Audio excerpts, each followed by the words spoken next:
আসসালামু আলাইকুম ৰহমতুল্লাহ বাৰাকাতু। Good morning. সকলোৱে কেনে আছে? আশা কৰোঁ চবেই ভালেই আছে। কমেণ্টত জনাই যাব আপোনালোক সকলো কেনে আছে।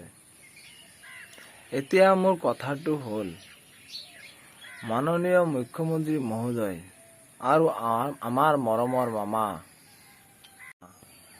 মামা আপুনি যে ক'লে OBC 3% চাকৰি আপুনি ৰিজাৰ্ভেশ্যন কৰিব, ঠিক আছে মামা, আমি মানিলোঁ আপুনি OBC 3% চাকৰি ৰিজাৰ্ভেশ্যন কৰিলে।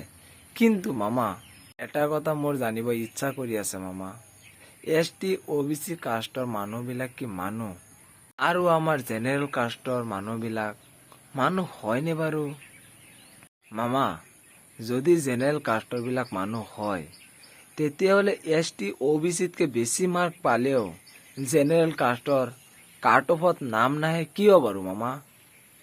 মামা মোৰ ছেকেণ্ড মন্তব্যটো হ'ল এইটো, মানুহটো মানুহেই ন, কোনোবাই দুদিন আগত মৰিব আৰু কোনোবাই দুদিন পিছত মৰিব।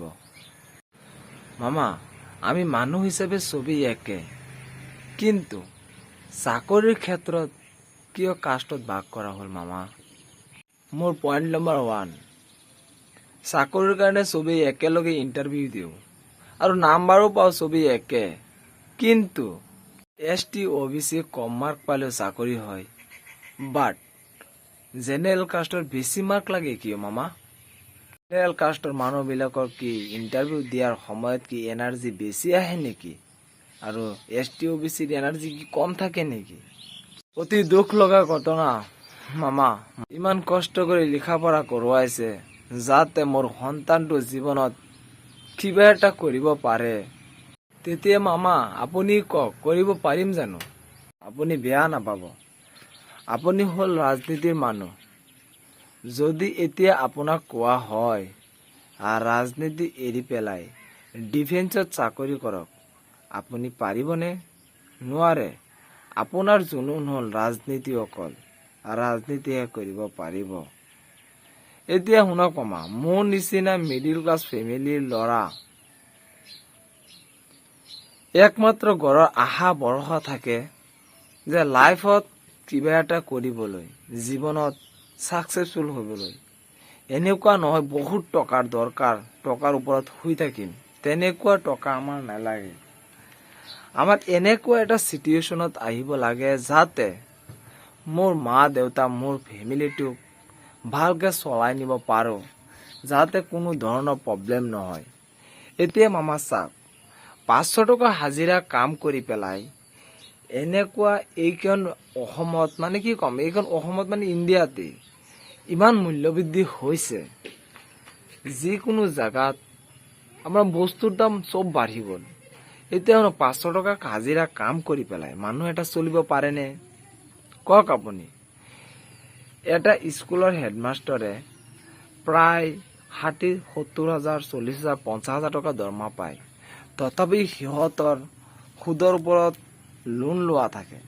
তেতিয়াহ'লে মামা আপুনি নিজে চিন্তা কৰক, বিনা কৰ্মত আমি লিখা পঢ়া কৰি পেলাই ঘূৰি থকা মানুহবোৰক মা দেউতাকে কেনেকৈ ইনচাল্ট কৰে আপুনি নিজে কৰক, চিন্তা কৰক।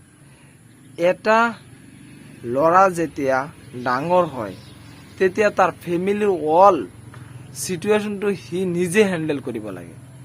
এতিয়া আমাৰ ওচৰত কিবা নহয় কিবা এটা জব থাকিব লাগে, যদি নাথাকে আমি এইটো চিটুৱেশ্যন কেনেকৈ মেইনটেইন কৰিম মামা? অতি দুখ লগা ঘটনা। এইখন মহামাৰী ফিল্ডত আহি পেলাই মই আজি 4 বছৰ ধৰি কণ্টিনিউ ৰানিং কৰি আছোঁ আৰু 4 বছৰত মই 8টা ইণ্টাৰভিউ দিলোঁ, এটা ইণ্টাৰভিউতো মই ফেইল কৰা নাই। হয় মাৰ্ক কম পাইছোঁ, লং জাম্পত এক্সিলেণ্ট মাৰিছোঁ, ৰানিঙত আপোনাৰ 12 মাৰ্ক পাইছোঁ, তথাপিও কাট অফত নাম নাহে। এতিয়া শুনক, মই তেজপুৰ বিশ্বনাথ চাৰিআলি কামাণ্ডোৰ ইণ্টাৰভিউ দিছিলোঁ, 5 কিলোমিটাৰ ৰানিং আছিলে, তাতো মই পাছ কৰিলোঁ, 53 মাৰ্ক পাইছিলোঁ, তাতো মোৰ চাকৰি নহ'ল, কাট অফত নাম নাহিলে। বাট ST OBC থকা সিহঁতৰ চাকৰি হৈ গ'ল। এতিয়া মামা এটা কথা দুখ লাগে যে আপুনি আমাক জেনেৰেল কাষ্টত কিয় পেলালে? আপুনি এনেকুৱাও হিচাপ কৰিব পাৰে যে মানুহটো মানুহ, চবেই মানুহ, চবেই একে, তাৰো গাত তেজ ৰঙা, মোৰো গাত তেজ ৰঙা, তেতিয়াহ'লে আপোনাৰ কাষ্টটো ভাগ কৰিব নালাগে। চাকৰিৰ ক্ষেত্ৰত কাষ্ট ভাগ কৰিব নালাগে। গতিকে মামা, আপোনাক এটাই ৰিকুৱেষ্ট কৰি আছো, আমাৰ জেনেৰেল কাষ্টৰ মানুহবিলাকৰ কাৰণে কিবা এটা কৰি দিয়ক, কিবা এটা কৰি দিয়ক। নহ'লে আমি এনে বেকাৰ হৈ যাম ন। এইখন পৃথিৱীত যদি আপুনি ডাঙৰ হৈ পেলাই মা দেউতাক সুখত ৰাখিব নোৱাৰে, তেতিয়াহ'লে এইখন পৃথিৱীত জীয়াই থাকি কোনো লাভ নাই। কাৰণ মা দেউতাই ইমান কষ্ট কৰি আমাক লিখা পঢ়া কৰোৱাইছে।